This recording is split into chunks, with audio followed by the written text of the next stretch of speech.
Hi everyone, and welcome to Dead to Rights, the podcast. I'm your host, Donna Carrick. Wow, we're nearly through the month of July and our terrific early summer lineup. Today, we're delighted to bring you young adult adventure and steampunk author Jayne Barnard of the Maddy Hatter series and When the Flood Falls. For our readers on the run, we've got a great short story by Jayne titled Easter Eggs, which first appeared in World Enough and Crime, Carrick Publishing, 2014. Next week, be sure to tune in again when we'll feature an interview with literary author Jen Knox of The Glass City and After the Gazebo. I want to take a moment to send a quick shout out to our kids. Sorry to do this, but it's been a terrific season for all four of them. Thomas Kaz and his lady Holly Quibell, and Ted and Tammy Carrick. Thomas and Holly ventured off to London in May, where Holly conducted a live interview, and this, by the way, was the weekend of Meghan and Harry's wedding. Holly conducted a live interview with Stephen Hackett. Then they went on to Sweden, where she presented a paper at the Lund University. A couple of weeks ago, Ted was practicing jazz piano in one of his university's rehearsal rooms when a fellow musician encouraged him to audition for a spot in the Etobicoke Junior Jazz Band. Not counting his chances as particularly high, he raced off immediately and met with the managers. After a brief audition, he was assured they would call him. Late that evening, he did receive a call, and he's been playing with them ever since. We were thrilled to see him perform in Mimico on this past Friday evening. The band will appear this coming Thursday, July 26th, at the Beaches Jazz Festival on beautiful Lake Ontario. If you're in the city and looking for something fun to do, come on out and encourage these talented young musicians. Our youngest, Tammy, celebrated an important milestone birthday last week, on Monday. A huge happy 16th birthday to you. Now, of course, she's madly studying the driver's ed book. Sigh. Thanks for bearing with me for a sideline on the home front. I don't usually meander off that way, but Alec and I have been working so hard, and it's important once in a while to remember why we do it. As you're no doubt aware, it's been a real heck of a week. Between the summit in Helsinki and the ongoing game of verbal Scrabble and missing contractions, things are looking a tad ominous on the world stage at the moment. In these confusing times, it's important to say what we mean and mean what we say. And that goes especially for you writers out there. Which leads me to my book review for this week. It's an oldie but a true classic and well worth revisiting in 2018. The book I'm referring to is one I read in the early 80s, and it has stayed with me all these years. It's titled It Can't Happen Here by Sinclair Lewis. To give you a quick overview, I'll read the blurb from the Amazon selling page. It Can't Happen Here is a semi-satirical political novel by Sinclair Lewis published in 1935. It features newspaperman Doremus Jessup struggling against the fascist regime of President Berzelius Buzz Windrip, who resembled Gerald B. Winrod, the Kansas evangelist whose far-right views earned him the nickname the Jayhawk Nazi. It serves as a warning that political movements akin to Nazism can come to power in countries such as the United States when people blindly support their leaders. Of course, this classic is now available in Kindle, print, or Audible editions for your preferred reading style. Actually, I have to say, the Amazon selling page doesn't do this book justice. Yes, there is a semi-satirical element, but in no time the power of Lewis's narrative will plunge readers headlong into a fictional America, ruled by terrifying fascism and extreme right-wing evangelism. I personally recall I could not put this book down. The gentle-souled protagonist, Doremus Jessup, a liberal newspaperman, could hardly stand a chance in the face of such brutal tyranny. I highly recommend this book to all readers, especially those of voting age or approaching voting age. Please buy or borrow a copy of It Can't Happen Here by Sinclair Lewis, and then treat yourself to a review of the current news highlights from the past 2 weeks. I think you'll be surprised at the parallels. And remember, we're all living on a precipice, and we're only one small contraction away from It Can Happen Here. And now, on that happy note, stay with me as I bring you this week's short story by Jayne Barnard, titled Easter Eggs, from World Enough and Crime, Carrick Publishing.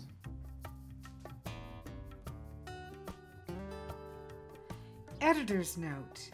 Frightening. Jayne Barnard brings us vulnerable characters and a desperate plot in her riveting story of ambition and deception. Easter Eggs by Jayne Barnard. You'll poison me.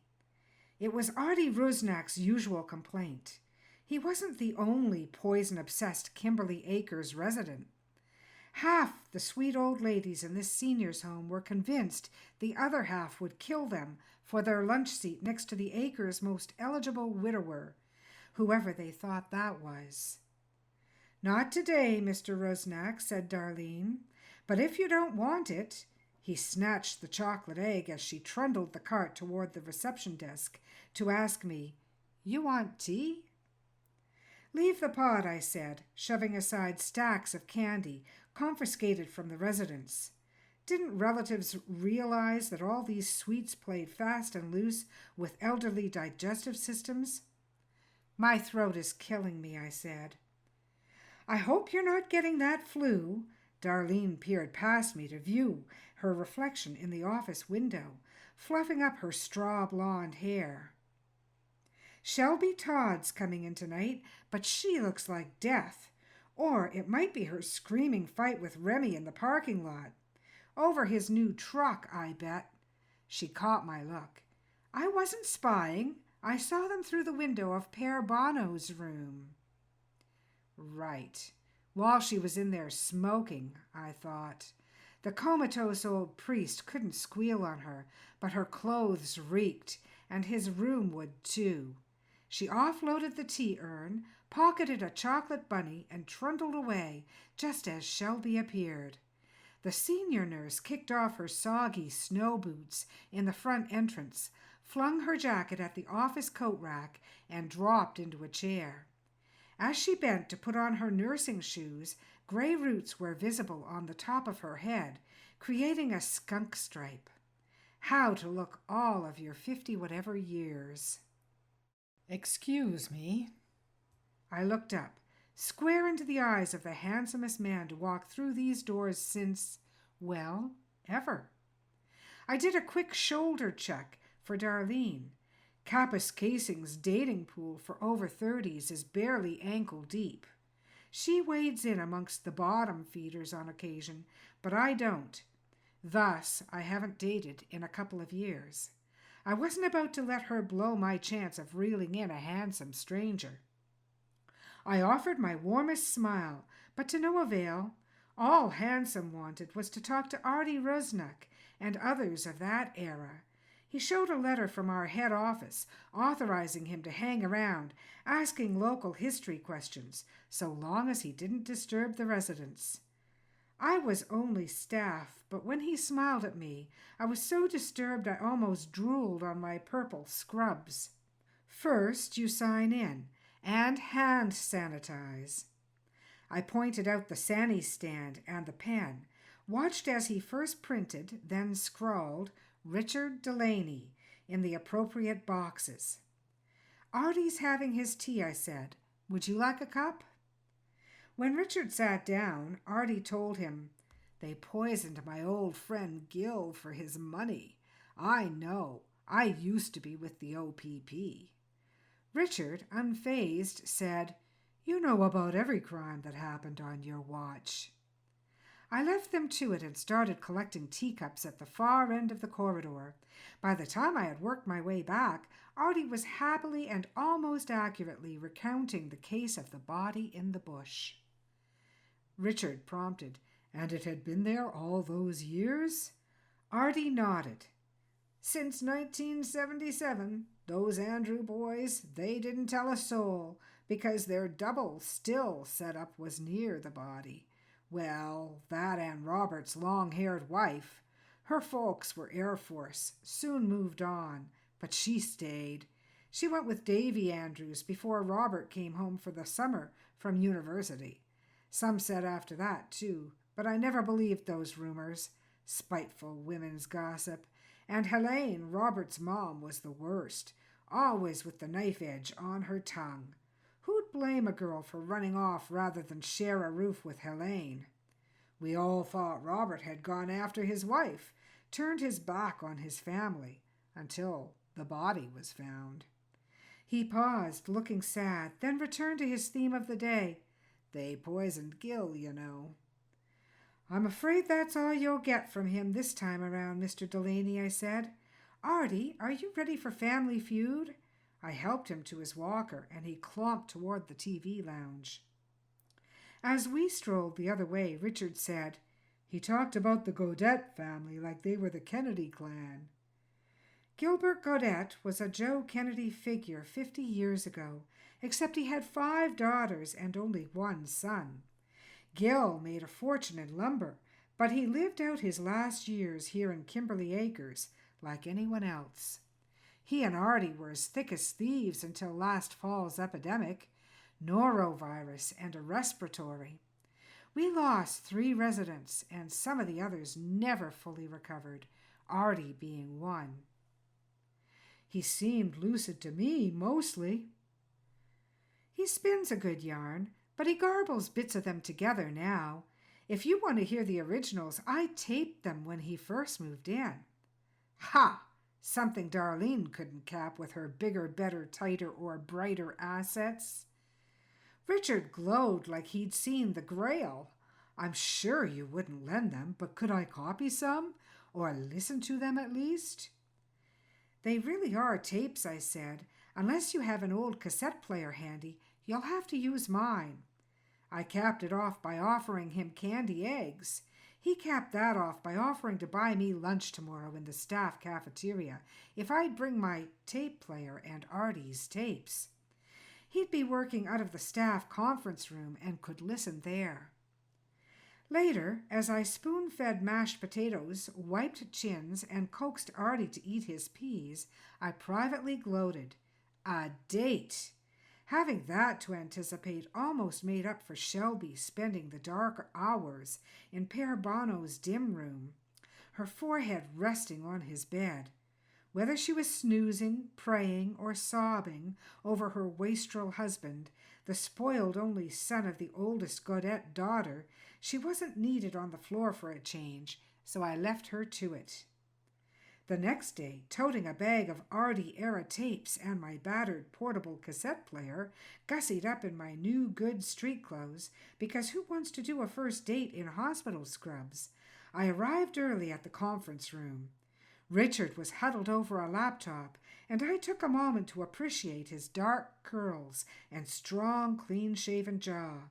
Being seen with him wouldn't hurt my reputation any. I took him down to the caf and made my best effort at small talk, but he kept bringing up Gilbert Godet. "His son's murder is unsolved, right? They know where now, but not exactly when or by whom. Think of the cover copy." "Whom?" No man from Cap could say that without sounding fake. I've always been a sucker for a vocabulary. "Yeah," I said. "Artie talks about that on his tape." I looked around. The lunch crowd had all but vanished. "We can listen to it now if you like."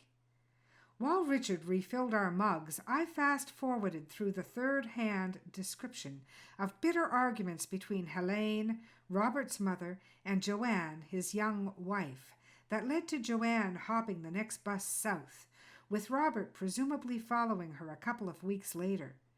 Once Richard was ready with his notebook, I hit play. Artie's voice, slightly fuzzy, said, "They should have posted a reward, but Helene didn't want anyone saying she drove her son away. So they hired this detective, but all he found was a speeding ticket Robert got near North Bay a couple of days after he left Kapuskasing. Got, but never paid. Helene hoped to her last breath they were out there somewhere, raising sons to carry on the name. Gil left everything to Robert." I remembered that day, how Artie made me shut off the tape to hear about Gil's will, everything to Robert, then Robert's children, and then, only if none of the above survived, a share out to his daughters and their kids. Gil didn't like his sons-in-law and hoped those bozos wouldn't see a dime, but Artie wouldn't say that on the record. He went on, "When the body was tripped over by those kids out hunting last fall, Robert had been gone so long the OPP couldn't trace his movements or even tell for sure when he died. He might have left town and come back a few years later, or never left the area at all. Of course, they interviewed the Andrews boys, what with the body being found a mile or so from Mrs. Andrews' farm." "Yes," I said, "a mile, missy, and don't you correct it to kilometers." I smiled at the memory as my voice on the tape said, "I won't. I assume Davy Andrews denied all knowledge of the body." Artie gave a yappy laugh. "Not on your life. Davy claimed he and his brother found it on the road near there still. The head was shot half off, but they knew Robert and his car was right beside him. Figured why should a hunting accident by persons unknown force them to move their rock gut operation? So they dragged the body into the woods, took his wallet, and sold the car to a chop shop in North Bay. Donnie was interviewed in Monteith jail, arson charge that time, and he told pretty much the same story. Either they rehearsed it or it was the truth." Richard leaned over the tape recorder as if Artie was in there and could hear him. "He was right by his car and shot. Could he have killed himself?" "Shh," I said, and let the tape play on while Artie discussed forensics, the likely range of the shot, and then a hopeless foot-by-foot search for the 30-year-old shell casing and any other evidence. "I was retired by then," Artie was saying, "but I got this report straight from a young OPP who came to ask me if the Andrews boys' tale could possibly be true. I said you had to know them back then to believe it. They thought moonshining whiskey to pipeline camps was going to make them rich, get them out of Mitchell's Corner forever. Instead, they went to jail, been in and out ever since. If they killed him, they'd claim it was a hunting accident anyway, that they just covered it up. No one could prove different, and the worst they'd face is another few years." Artie digressed, and I turned the tape off. "You get anything new out of that? Richard, you're really pale." He blotted his forehead with a paper napkin. "Yeah, must have eaten something that disagreed with me. How much more is there?" "Long as you're not contagious, I won't have to kick you out. There's about 5 hours of Artie's stories, not all about Robert or the Gaudets, but they're sprinkled through the rest." I caught sight of the clock above the salad fridge and jumped up. "I'll be late for work." "Can I keep these tapes for the afternoon?" Richard asked. "Sure, drop them at reception when you leave. I'm on until 11 tonight." I hurried off to change. Richard followed to chat with Artie, or rather to mine the old man for every last scrap of memory. I was changed and at the desk when he came back, wearing my zany blue flowered scrubs today, although I usually save them for the final day of my rotation. Hey, they're good with my eyes, and a girl needs every edge, with Darlene and her full frontals in the vicinity. I doled out chocolate eggs to keep him there and suggested other residents he might interview. We were bantering along nicely about post-work drinks when, behind me, there sounded an almighty crash and clatter. I turned to see Shelby, whiter than the ceiling tiles, clutching the office door frame to stay upright in the midst of strewn files, a broken coffee mug, and a slew of metal barf pans. I ran to help her to a chair, barely aware of Richard waving as he trotted back to Artie's tapes. "Shelby, you shouldn't be at work if you're sick." I'm fine," she said. "I just need to lie down." "At home. I'll call Remy for you." "No," she took a deeper breath. "I'll rest in the break room for a bit." I helped her creep as far as the front counter, where she leaned a while before heading down the hall. If I had to cover both our jobs all shift, I'd be a wreck by 11. I grumbled over the cleanup until Darlene came along with a tea trolley and sloshed me out a cup. "Anything good in the files today?" she asked, rifling the chocolate boxes for a nutty one. "Pere Bono moved his toes." "Nice for him," she said. "Where's Shelby?" I explained, adding that I wished she would go home so I could call in a casual to cover her work. Darlene tutted.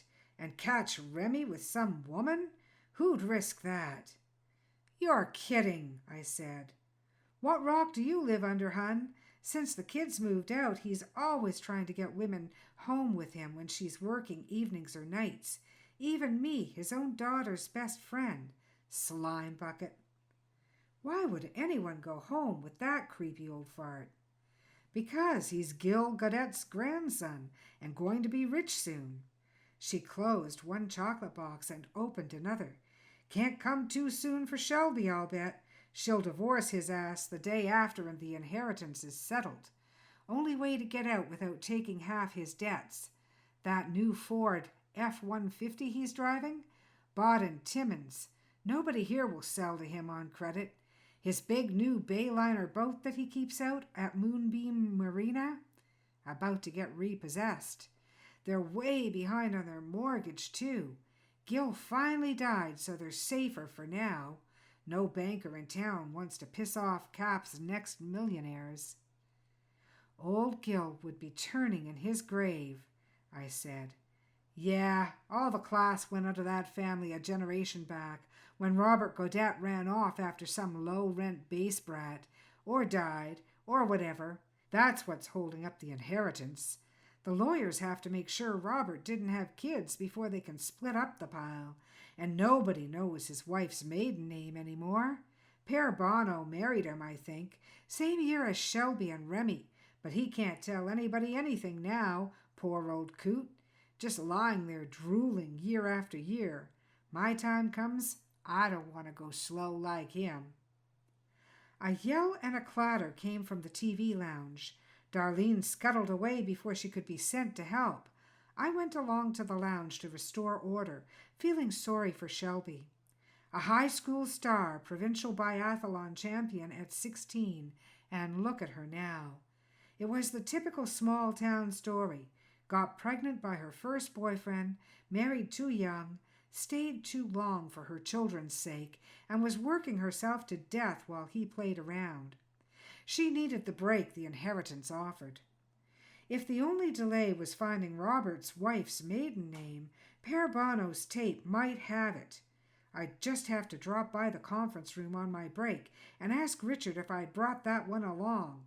Thoughtful of my co-workers. That's me. Shelby came back before the supper rush, looking a bit better. She was friendly, too, asking about Richard, how old he was, where he came from. I told her about the book project and his interest in Robert's death. She shook her head. "No good raking up that old past now that Gil and Helene are gone." "Don't you want to see justice done for Robert?" I asked. She shrugged.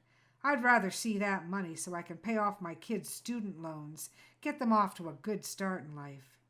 Some start.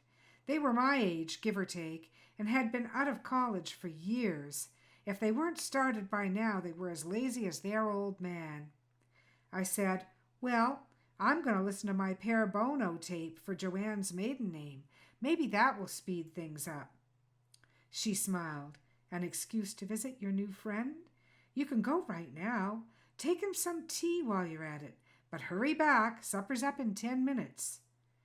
We found Pere Bono's tape, but Richard was halfway through another of Artie's digressive memory dumps and said he'd listen later. I didn't linger. Suppers to serve, chins to wipe. Once the residents were in bed, Shelby went to lie in the dark for another hour.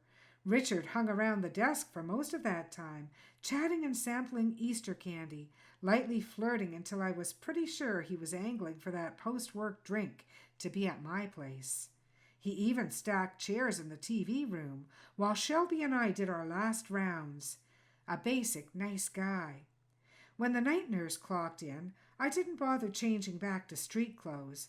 I just headed off with Richard to pack up the tapes and carry them and him to my place. Except the tapes were gone. The tape player sat on the table, mouth gaping, but Pere Bono's tape and every one of Artie's had disappeared. Apart from Richard's briefcase and my tape bag, there was nowhere they could hide. All the same, I crawled on the floor, checking under the chairs. Richard watched, at first without comment. Then he said, "Don't any of your residents wander at night? They could have walked off with these. And does it matter if the memoirs of an old priest are missing?" Anything interesting he knew would be under the seal of the confessional. "It does matter," I said. "Pere Bono is the only lead to Joanne's maiden name." He knelt beside me. "I know her last name." I stared at him. "You do? Then why?" He grinned. "A beautiful woman invites me home late at night, and I'm going to say it's not necessary?" I sort of smiled back. "I guess not. You got it from the newspapers, huh? The lawyers should have tried there." "I got it from here." He pulled out his wallet and put his laminated birth certificate into my hand. I read, "Richard Delaney Gaudette, born Kingston, Ontario, December 12th, 1977. "Then you're—" "Robert and Joanne's son, yes," he sighed. "I'll tell you all about it, but off the floor, please." I let him raise me, rather than scramble clumsily up on my own, and took a chair, and a minute to let the whirl in my brain settle. He thought me beautiful, but he had lied to me by omission about something as basic as his last name, and there was something fishy about those tapes vanishing, just when there was a lead to Robert Gaudette's wife and son. But he'd been with me, so he had not hidden them himself. Besides, there were so many other ways he could have distracted me from listening, especially if he smiled at me the way he was doing now, only in my dimly lit living room, with soft music playing in the background. Ahem. "I don't think a resident took them," I said. "When they wake up at night, it's for the bathroom, and most of them ring for help getting there. But who besides us would care about the tapes all of a sudden?" The answer came to me in one of those blinding flashes. "Oh, God, Shelby. I told her Pere Bono might have your mother's name on my tape. If the lawyers found Joanne and then you, Remy would inherit nothing. As long as the estate's in limbo, the bank won't foreclose on her family. But how would she know you existed? Until today, when I guess she recognized you and darn near fainted from the shock. You must look like your dad." "So, it is the same Shelby." Richard perched on a corner of the conference table. "When she realized she was pregnant, my mother called a woman named Shelby. Her only friend in the family, she told me. She pleaded with Shelby to ask Robert to phone her so they could talk about what to do next. He never called. She tried the house a few times, but chickened out whenever Helene answered, and then Shelby hung up on her. That's when she figured Robert didn't want anything to do with her or the baby, and went on with life by herself. Pre-child support laws. Nobody would walk away nowadays. All it takes is a DNA swab and a court order to force payment." I grabbed his hands. "He didn't call because he was already dead, I bet. Shelby must have told Remy, who she was, either already married to or about to marry, about your mom's call. Shelby was pregnant when she got married, so she'd be looking for a secure future with Remy, and that meant cutting out Robert's wife and baby. Remy must have gambled on Joanne not coming back if Robert wasn't around to ask her to. I bet he lured your father out to Mitchell's Corner and shot him. He expected to become the official heir as soon as Robert's body was found. No internet then, no 24-hour news cycle. One dead body in the north might never be reported in any southern Ontario newspaper, much less one your mother would see regularly. Nowadays, she could easily set a Google alert for any mention of Robert's name, but the family hung in limbo all those years until it was found. They never knew you existed. "If you're right," said Richard, standing up, "and Remy learns we're looking into the murder, what's he going to do next?" I pushed back my chair. "He'll silence Père Bono, and maybe Artie too. Come on, I need to know those old men are okay before we do anything else." We crept along the night-dimmed corridor, our footsteps mingling with the light jazz the night nurse played while she charted. Artie's snores were shaking the giant Easter bunny taped to his door, so I only peeked in to make sure he was alone. Peering around Pear's half-open door, I saw Shelby kneeling by the bed, hands clasped and head bent. A soft murmur reached my ears. Richard looked past my shoulder, then pulled me away. "Catholics," he muttered, "always thinking confession solves everything." Does it count with God if the priest is in a coma? My mind flashed back a few steps to Artie's room. I hurried in for a second look and came out holding a box of chocolates. These were behind reception at Lights Out. "I told you they wander at night." Richard opened the box. "Rum butter centers, irresistible." As he plucked the first chocolate from the box, some part of my brain registered a déjà vu. A box of chocolates was found in Gil Godet's room when he died. Why? He had a stomach virus, vomiting and diarrhea for 3 days before his heart quit. No eating chocolates then. In the midst of the twin epidemics, with people coughing, barfing, shitting, and dying, I hadn't given the box a moment's thought beyond setting it aside for the nurse's station. Shelby had emptied the box into the garbage instead. "Don't eat that," I snapped, snatching it from his fingers and ran towards reception. In good light, the freshly melted seam around 3 chocolate spaces was easy to see. I cracked one open and found an assortment of chopped pills pressed into the rum butter filling. I held it out to Richard. Remy couldn't have done this without being noticed coming or going on the floor. Shelby must have doctored them in the break room when I thought she was lying down. And if she doctored these chocolates, she might have poisoned my grandfather the same way. Maybe Artie's mind isn't so far gone after all. We both looked down the corridor to Père Bono's half-open door. I thought of Shelby all those years ago, young and fit from her winter biathlon training, a provincial champion with a long gun. She was dating Remy. Maybe she was even pregnant already. And there was Robert, deserted by his wife, unsuspecting and alone on a back road, meeting Shelby for what he probably thought was news of Joanne's whereabouts. Did Shelby use his shotgun or bring her own competition rifle? Did it even matter now? Whatever Shelby had done back then, whatever she might have whispered to the old priest in those dark hours by his bed, was lost in the mist of time and the mystery of the confessional. So much pain and uncertainty for the Godet family. So many years of Richard believing his father had refused to acknowledge him. All those heartaches because of one woman's ambition or her desperation. Easter, a time of redemption, but not for Shelby. What we held in our hands was hard evidence of attempted murder. Time to call the OPP. And that has been Easter Eggs by Jayne Barnard. Thank you for listening. And now we're thrilled to bring you the award-winning author of the Maddy Hatter series and When the Flood Falls, Jayne Barnard. Her Maddy Hatter series, set in the alternate 1899, follows a young fashion reporter determined to break into investigative journalism.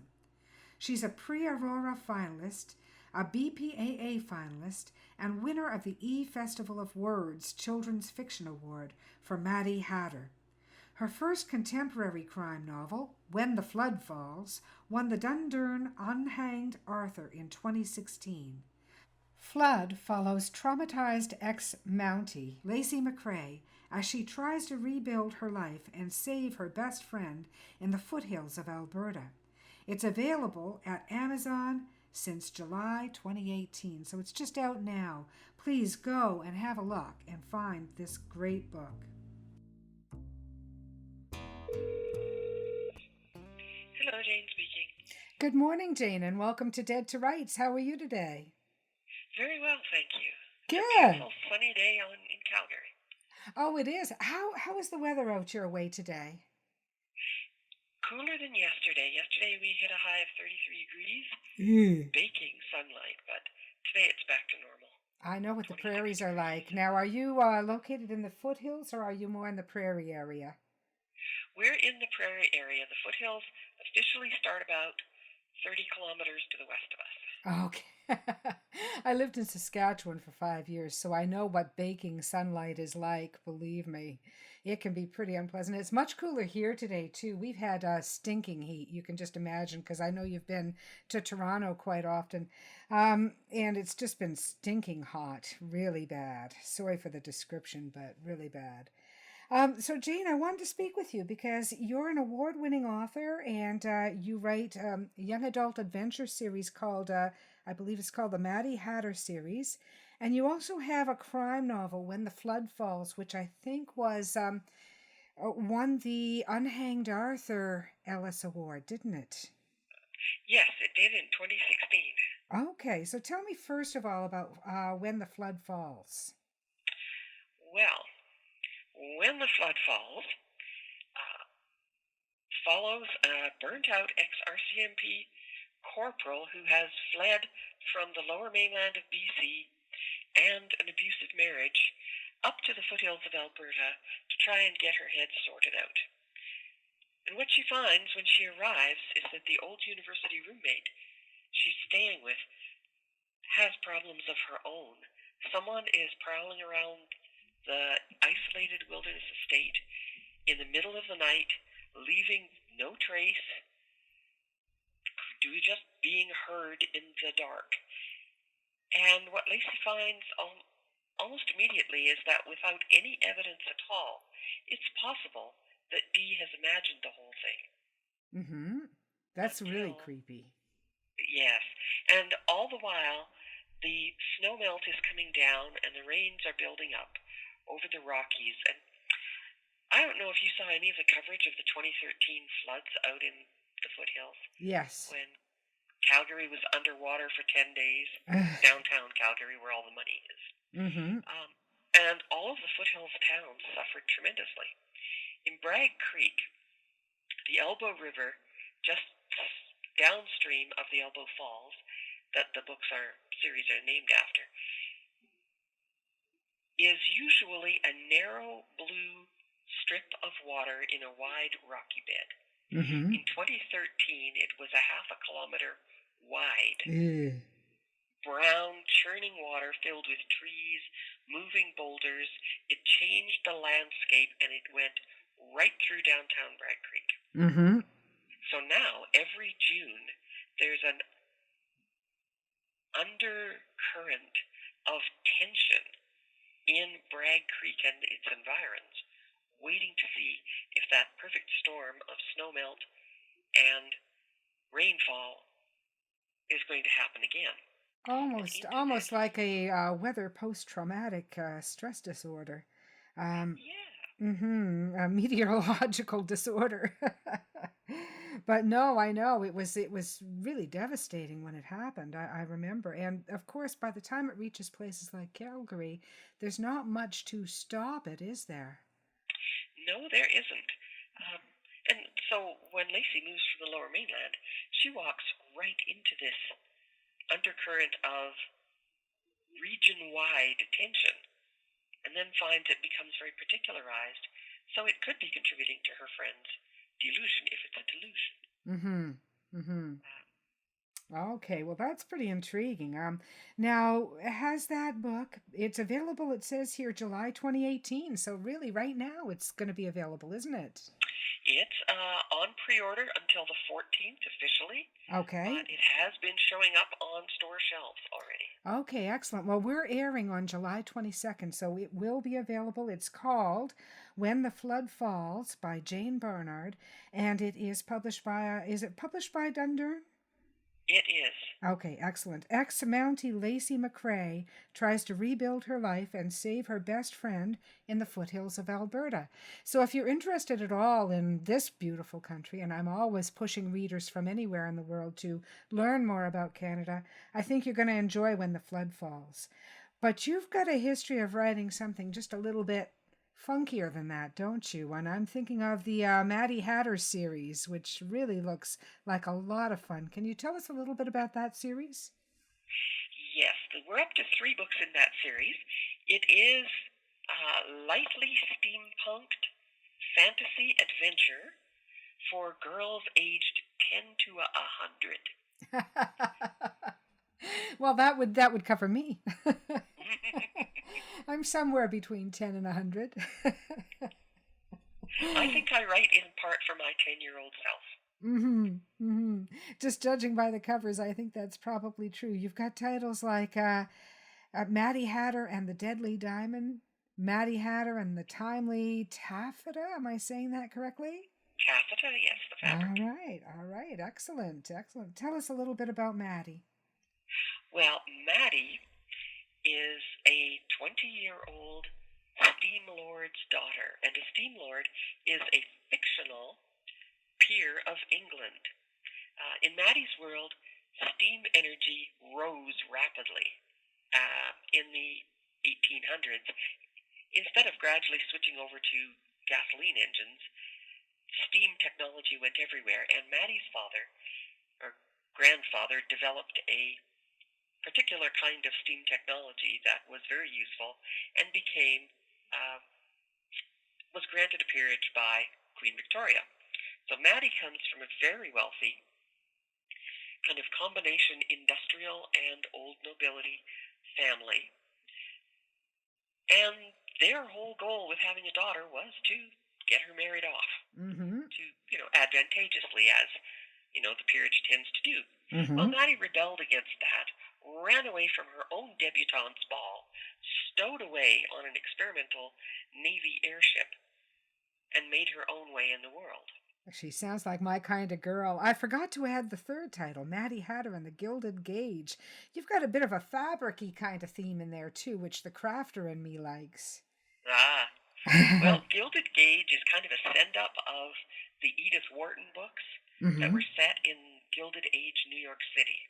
And, I love lush fabrics. Yes. And fancy dresses and high society. I wouldn't want to live there, but it's really fun to visit. And these books certainly allow you to visit. So, okay, just taking these one at a time. The Deadly Dimond. Give me a little synopsis of that one.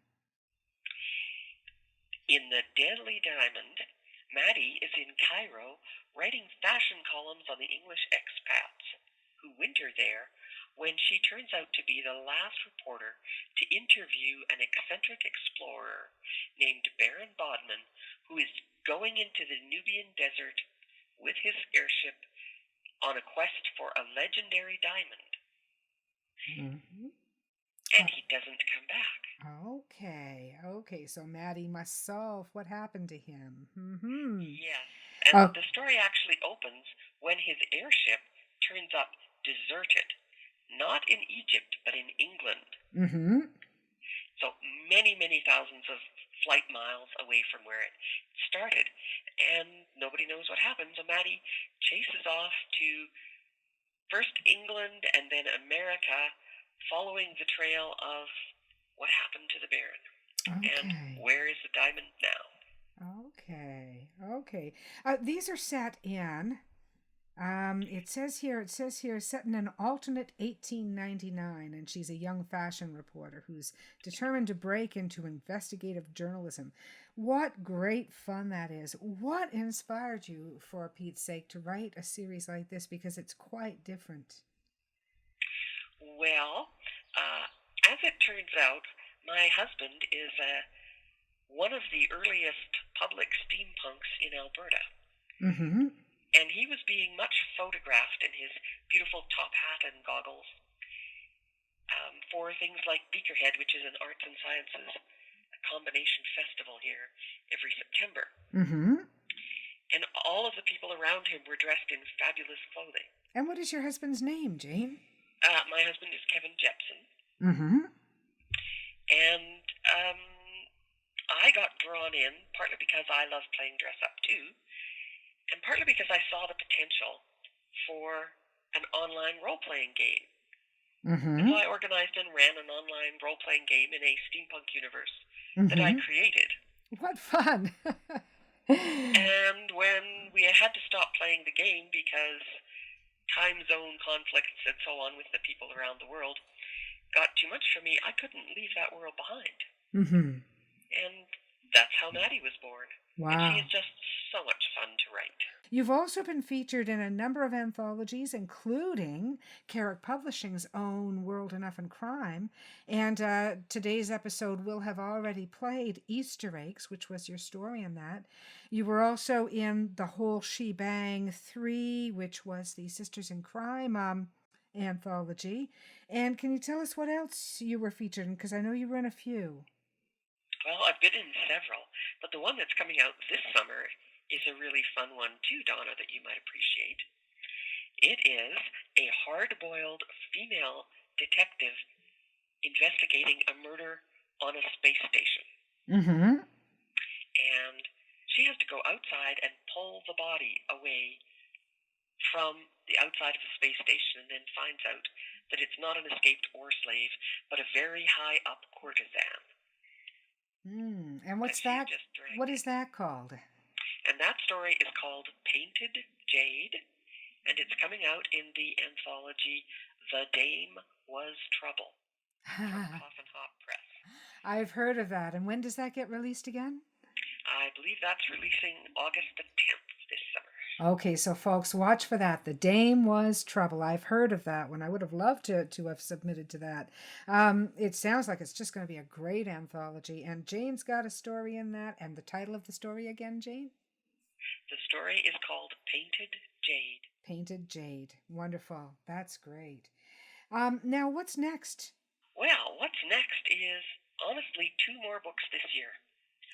This is my busiest writing time ever, as I've just turned in the second in the Falls Mysteries, following Lacey, who does in fact survive the flood. Good. I know that's a spoiler for a series, but the series character has to survive. Right? I was going to say, yeah, it wouldn't be much of a series if she didn't, right? That's true. And the 4th Maddy Hatter book is currently in the production process. It's called Maddy Hatter and the Singapore Sting. Maddy Hatter and the Singapore Sting. Yes, and it's set in, Tokyo, then Hong Kong, then Singapore. So she's doing back to her roots of chasing stories from place to place. Aha, very good. I like that. That sounds really fascinating. So that'll be number 4 in the Maddy Hatter series. And if you've got a sense of fun in your reading preferences, by all means, please look up Jayne Barnard on Amazon. I'm looking at her author page right now. I'm looking at your page right now, Jayne, and it's just fabulous. I see a picture of you holding an umbrella and wearing steampunk goggles. Great hat, by the way. Oh, thank you. Yes, I love that hat. Yeah. When the Flood Falls is available in July, so by the time you hear this episode, it will be available for sale. But Jayne, we've read today Easter Eggs, which appeared in World Enough in Crime, which was a Carrick Publishing anthology, and I really like that story. Can you tell me a little bit about the crafting of it? And don't worry about any spoilers, because we've already read it by the time we're speaking. Okay. Well, Easter Eggs is set in Kapuskasing, Ontario, where I briefly went to high school, way up there in the north. It's essentially a 2-day drive from anywhere. And it's about the old secrets that lurk in small towns that nobody really wants to put all the pieces together. Mm-hmm. There's somebody disappears from a small town, and as long as there's a plausible explanation for them to be gone, people don't look. Mm-hmm. But there are many, many miles of bush where you can hide bodies. Oh, yes. Oh, And yes. we used to hunt out by Mitchell's Corners when I was in high school. Mm-hmm. And I thought of that even long before I started writing crime. I thought, you could lose a body out here forever. Oh, yeah. Ontario in particular is notorious. Ontario and Quebec are really the two big forestry provinces, and there are just miles and miles where there's nothing but trees. In fact, my husband and I own 63 acres of a tree farm. It was a Christmas tree farm, but now it's completely overgrown. And it's got a back 40 acres that was old logging. So it's old hardwood. And it's just beautiful. We love to hike in there. And I've often thought, what a great place to hide a body, you know? Oh, can I tell you my hide the body story? Yes. My godmother was an avid Agatha Christie reader, and she may or may not have given me my first Agatha Christie. I don't quite remember. She gave me a lot of books over the course of my life. She and I were walking at Bouchard Gardens in Victoria one summer evening about 20 years ago. And for readers who've never been to Bouchard Gardens, it's a world-class garden built around an old quarry. Deep cut cliffs and beautiful plantings and a fountain in the background, and they pipe music through on summer spring evenings, and they light the plants beautifully. Mm-hmm. And my godmother and I were walking along in the sunken garden, and we came to a beautiful spreading red maple tree, artfully lit against the cliff wall with a dark shadow underneath it. And this sweet old lady, by that time she was 70, looked at this beautiful plant for a long moment, and she sighed from the bottom of her soul and said, "Wouldn't that be a lovely place to hide a body?" We do love our mysteries, don't we? I think it's said that the bulk of mystery readers are female, which doesn't surprise me at all. Although I know that men are loving their thrillers and mysteries too, you know. We all really enjoy them. We love playing sleuth in our minds and seeing if we can figure it out. And where is that body anyway? Where are those feet sticking out? I often think that as we're passing different places. I did once see a body being discovered. Oh. I was driving from Moose Jaw to Regina in Saskatchewan, where you've been. Mm-hmm. So you know it's flat and open, and it is not a place where you would normally associate a body dump with. No. But some unfortunate hitchhiker had laid down in the ditch sometime over the summer when the grass was very high and died there. Oh, dear. And as I was driving along, the farmer who had the contract to cut the hay in the ditches to, feed to his cattle, Mm-hmm. had come along and cleared chopped off the grass just above the height of this body, and then saw what was laying there. And I've often thought of that poor farmer just going about his business and then coming across a decomposed body that had been lying in the hot prairie sun for some time. So you don't need deep bush to hide a body. No, you really don't. And, there's an awful lot of that kind of land all across Canada. In my previous episode, I talked a lot about something by Joan O'Callaghan called Colors of Canada. And what she's done is she's written a travelogue for all of the country. And she's enticed Jayne Coriel, who I'm sure you know, who is an artist here in Toronto, to do illustrations for the book that can be colored by the kids as you travel. And hearing you talk, Jayne, about different places in Canada, I mean, I just really want to reach out to any listeners who may be international and invite them to get to know our country a little bit better through our writers. like Jayne Barnard and Joan O'Callahan and any number. I mean, contact me anytime and I will give you a huge list of Canadian writers that I could recommend. I'd be happy to do that.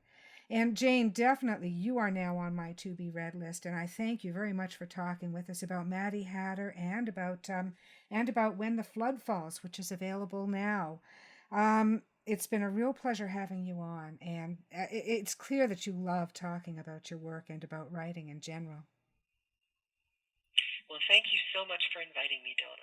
Yes, and for anyone who doesn't know this, Jayne and I had a little bit of a scheduling problem, so I am thrilled that we managed to do this. Thank you again, Jayne, from the bottom of my heart. I want to send a great big Dead to Rights thank you to Jayne Barnard for joining us today on the pod. You can find Dead to Rights at deadtorights.ca or at our Facebook page. Our Twitter handle is @deadtorightspod. We'd love to hear from you at carrickpublishing.com or at our Carrick Publishing Facebook page. You can find me, Donna Carrick, on Twitter at Donna_Carrick or at my website, donnacarrick.com. My husband and partner in crime, Alec Carrick, is on Twitter at Alex_Carrick or at alexcarrick.com. Join us next week when we feature a gem of a literary author, Jen Knox, of The Glass City and After the Gazebo. Our Dead to Rights theme song is Eyes of Gold, composed and performed by Ted Carrick, who also brought us all original story scoring music. You can find more of Ted's original music at his YouTube page, Ted Carrick Music, or on Twitter at Ted Carrick. Thanks for joining us. See you next week.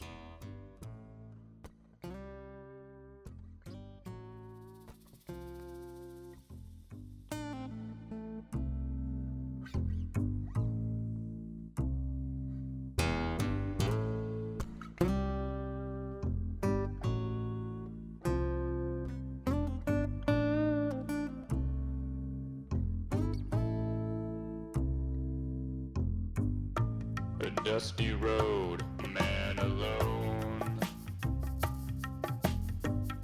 His vital signs go on hold.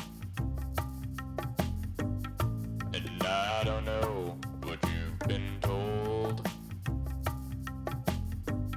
but the years have turned my eyes gold.